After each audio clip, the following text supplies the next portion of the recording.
Okay, this is not a review of this book, okay?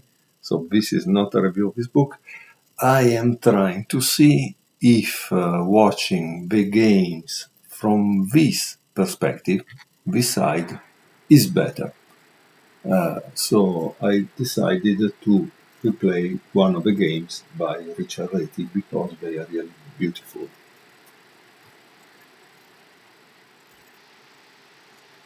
Okay, I'm going to show the game number 2 from this book, which is between Krejcik and Reti in a Trebisch tournament, Vienna, 1909.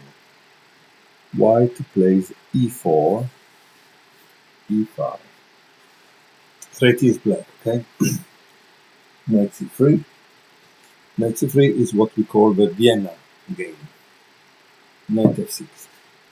And g3. And here there is a comment which says, a slow and ineffective form of the Vienna game, much favored by Mises. Mises was a chess player of that period. Knight c6, not the best. Black should take advantage of white's knight pace development to open up the game with free d5. So the book says this move is better because that was a slow move. So the idea is always to try to get the two central points. So I go back and I play knight c6. Okay, there are knight c6. Yes, and let me do one other thing. Okay, so white continues with bishop g2, which was logical since he played g3, and d6. And now, this is interesting because there is a comment in the book, and I also thought immediately, why do you play d6 now? Because you're blocking this. So here it says, this gives black a solid, if somewhat cramped position. Instead, he can well play what I thought, bishop c5. First you take it out, and then eventually you play d6. Knight g e2 and d6 with an equal game, and a less constricted position than after the move played in the text. However, it will be seen as the game goes on that it is part of black's policy to play a la Steinitz and let white wreck himself on the sturdy rocks of his defense. Okay, so he didn't like this kind of thing, he preferred to play d6. Knight g e2 and bishop e7. So please let me know if you can see the pieces better in this kind of position than when the camera is in front. I still prefer to play the games over a board than over a screen. But obviously also that is doable. Castle, sorry, it's not black turn. So it was bishop e7, castle, and castle. And now there is d4. And well, in this position, I think white has a good position because he has opened the file, the diagonal, and it's probably going to open the file. It doesn't seem really bad. So let's see what happens. He takes d4, knight takes d4, obviously. Knight takes d4, and probably he takes d4, right?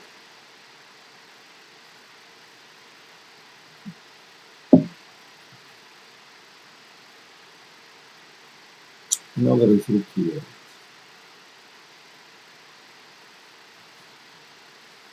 Now, if you were white, what would you play in this position? Because after all, you need to attack at a certain point, but how? It seems white played this move, b3. And here it says, an excellent maneuver, which is no doubt a reminiscence of the Tarrasch method of dealing with the Steinitz defense to the Spanish, Ruy Lopez. The dark square bishop has no good square on the c1 h6 diagonal, whereas it is very powerful on the long diagonal. So, very powerful because it's attacking here. Now, let's see how it continues. So, bishop f8. Again, I have nothing against Reti, but to have 1, 2, 3, 4, 5 pieces on the back rank, it doesn't make much sense to me. But bishop b2. So I would say that white has the initiative, white has more possibilities to attack. Of course, it depends how you do it. Queen e7. So, as to be in command of the open file, should white play knight d5, knight d5, knight takes d5, he takes d5. Okay. But it doesn't make sense to do that. Honestly, I think white should want to own also this diagonal, so the idea would be this and this, at least. But maybe you need to prepare it in the right way. f4, c6. A move out of its time. In these days, players cheerfully create backward pawns, Isolani and the Derry pawn formation the black idea. But in 1909, when the classical school was supreme, such a move must have sent shudders down the spine of the theorist. White continues with bishop f3, so I start to attack this. White, understandably enough, at once fastens onto this weakness, as he thinks it, and intends to exploit it so to obtain a winning attack. Yeah. Nevertheless, the best way of meeting the problem presented by black is to leave the dark square bishop where it is, and play rook a e1, followed by knight d1 f2 and c4. So, he says here is where it should stay, this is the move you should play, and then you have to move this knight here, here. Okay, very, very interesting. So the knight goes here, here, and then you play c4. Yes, this is the idea. Chess is clearly a strategic game. Here you need to think how to prevent the push. And so c4 helps, and then you need also to control the a file. Clearly, he should have fought better. He should have fought better. Bishop a3 honestly doesn't make much sense because you wanted to attack here and now you change already the plan. It doesn't make sense. But okay, so this is what bishop a3. Obviously queen c7 because now this becomes useful. Rook a d1. As we can see, white has changed completely the strategy. He's trying to attack on d6 and probably is not the best idea. Rook d8 and e5. White cheerfully presses on, quite without realizing that he is giving hostages to fortune. The best move now was to restore his bishop to its correct square, which was bishop b2, okay, instead of e5. Again, sometimes this move like e5 should be really fought well because the problem is that pawns cannot go back. So once you advance them, you cannot attack them. Knight e8. Black recoils to great effect. He now threatens bishop g4, followed by d takes e5. Okay, very interesting. f5. White is alive to the threat mentioned in the previous note and hastens to cramp in black's light square bishop. If instead knight e4, so here it shows a line that if white would have played this move, black would have gained material. Again, not interested in showing you the variation. You can work it out yourself if you have a question, because it's right. You need to do some work out. So after f5, there is bishop takes f5. That must have come as a shock for the white player. Rook takes f5, d takes d5, queen d4, d5, queen 6. And now black plays bishop takes e3.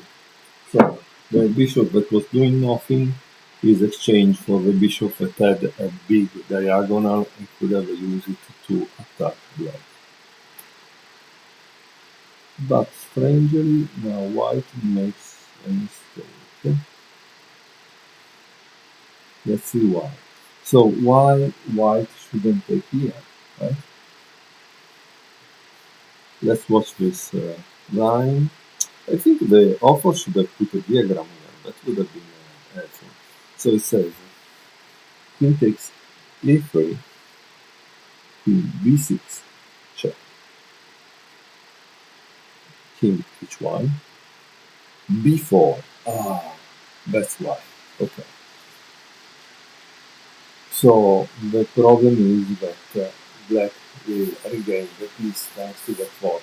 Notice the line goes a little farther to show that black will still have a good position and good win probably, but that I think explains why it didn't take on a3 and instead it played this move, queen takes c6, which is a mistake for the author of the book, okay?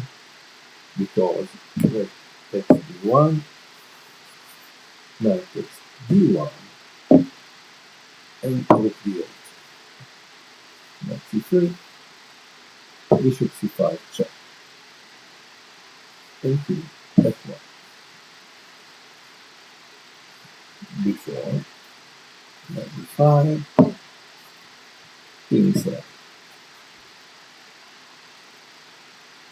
bishop b5, and knight f6.